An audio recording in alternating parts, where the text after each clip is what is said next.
Madam, हा जो जाहीर निषेध केला आहे याच्यावर तुम्ही काही बोलू शकता का? मी टुडे 18 न्यूज चॅनलचा रिपोर्टर आहे. टुडे 18 न्यूज चॅनलचा रिपोर्टर आहे. तुम्ही जो कॅन्डल मार्च काढलेला आहे त्या कॅन्डल मार्चच्या संदर्भामध्ये काही बोलू शकता का?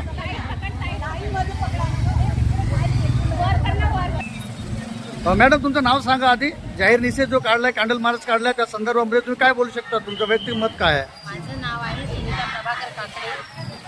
जे प्रकरण घडत आहे, लहान लहान मुलींना सुद्धा जे नराधमाने केलेले कृत्य ते अतिशय दुर्दैवी आहे आणि त्यांना शिक्षा झाली पाहिजे या निमित्त आम्ही निषेध केलेला आहे.